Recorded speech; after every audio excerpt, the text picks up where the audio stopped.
What is going on, viewers of YouTube? Sunspot here, guys. My review of the NECA video game appearance, Predator 2 City Hunter Predator figure. As per usual, I do want to highlight the packaging, and really in this case, the packaging is half of what you purchased. It does say Predator 2 at the top. Nice image of the City Hunter on the top of a building, holding a very unpleasant and bloody spine. It does have a sticker of the official NECA seal of quality and a warning label not to choke on that bloody spine that is very unpleasant. Sides of the box just say NECA at the top, with Predator 2 down there and this little logo. Actually says real toy, so that's kind of cool. Same with the other side. And the back of the box is actually a bit more interesting. It does show all the accessories he comes with and all the features, like how you can put the spine in his hand, how you could activate his little shoulder cannon and his little staff, which is cool. Nice image of the video game appearance City Hunter in action, looking pretty badass if I do say so myself, and a description of the character. If you'd like to pause and read that now, you can. And if you remove the flap off the front, which is connected by a single piece of Velcro, you can see this is where the figure would lie inside. Really cool design. In this artwork of his little trophy wall, it does say Rescue 25 Hostages, Level 7, the Alien Ship. As for the figure himself, this guy is really impressive. We have gotten a lot of reuse molds of the City Hunter, but by far this is the best one. Let's take a closer look. As for the head sculpt, this is a great paint job. Again, this is a reuse of a bunch of molds used for the City Hunter, but I must say that the paint scheme on this is really impressive. I love the different shades of purple, the gray and the black, with the yellow that mixes in with the orange, especially on his little, I guess it's his mouth. It's just really nice. It reminds me of the sun, actually. Like, you could tell one side is this very very dull orange and yellow, along with some purple there, which is always really cool. And then you move to this side, and it's all very bright, which is really cool. I love how his dreadlocks have these little bands on them, and they're just this really bright and sky blue. I just found that so cool. And again, these dreadlocks are individually sculpted, and they're not connected to each other, which is always nice. You can actually tell there's some purple and blue under the chin there as well. And the eyes are pitch black, as they should be. That impressive paint scheme goes along with the rest of the figure.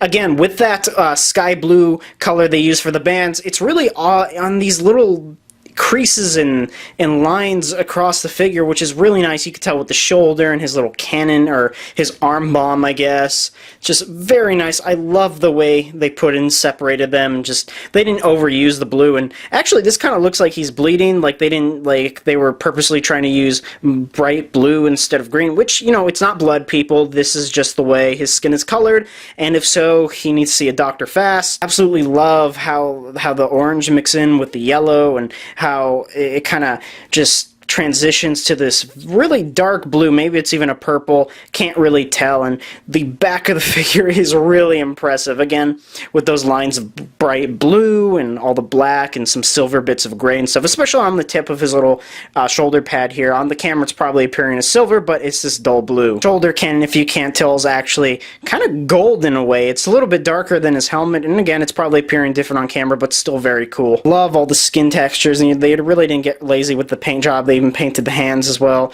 which is just really nice. It's this shade of dark black and this orangey type of thing going on in the palm and everything, which is just so cool. And I love the detail going around this little wrist guard here with the yellow and the gold bits and stuff. Just so cool. And his crotch is gray. And of course is where you would store his little silver blade here, and just moving down the figure. Great paint details. I absolutely love this.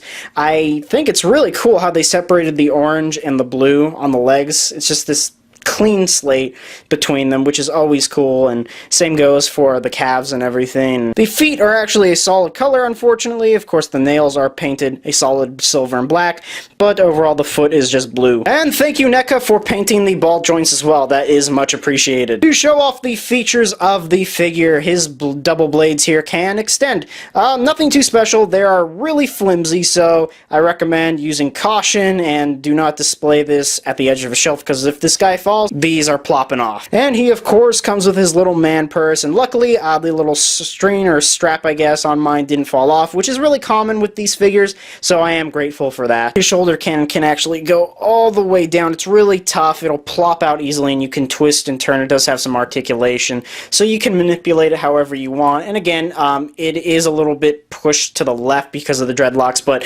still looks really cool. As for articulation, this guy does have a ton. His head can move up all the way way up like that, down that much, can go left and right and do the full 360. Again, be careful not to knock off the cannon like I'm about to do, and again, be careful of the dreadlocks as well. And you can manipulate these as well, because technically they do have articulation. Arms can rotate fully as well as go out and in. He does have a rotation at the elbow as well as a 90-degree angle right there. Well, not a full 90-degree, but pretty far. His wrists can rotate fully and wobble left, right, north, south, however you call it. His abdomen is a little bit restricted, but not too much. Can go down that much, back that much, side to side, and can actually do the full 360, which is always cool. Can go forward that much, back that much, and can basically do the splits, which is always cool. Does have that thigh rotation there. Double jointed knees, and you do want to be careful. If necessary, use hot water, because this joint is a little bit stiff, but I managed to do it. And the feet are fully articulated and do have an ankle pivot. As for size, this guy is pretty much a carbon copy, aside from the paint decals, to the original City Hunter, and you could tell that both are taller than your standard Robocop by NECA. And then here he is next to my alpaca. As for accessories, this guy does come with a fair amount. Of course, he does come with his signature, I guess, trophy. It is the spine with the skull, and I really like the paint applications on this. Again, with that yellow and goldish side for the left, and on the right is that it's not exactly black, but it's more of a dark blue, and it actually has some red above the eye, which is kind of weird, and more of that bright blue, and it's actually spread out way more than on the Predator, but still cool. Have his little disc weapon, not too much going on with the paint applications, and he does come with his little spear, which is really cool. Again, both sides are a different color, blue on this side and yellow/gold on the other side. And you can stab somebody too, so that's always cool. So overall, this figure is really impressive. I love the new paint decals, and I know, yes, this is just a repaint of a previous mold, but that mold was really good. And if you are a hardcore Predator collector or just a common collector of the video game appearance figures by NECA, then I highly recommend you pick this up. And with that said, people, if you did enjoy this video, please like, subscribe, comment, do whatever you viewers do on a daily basis, and I will see you guys in my next video.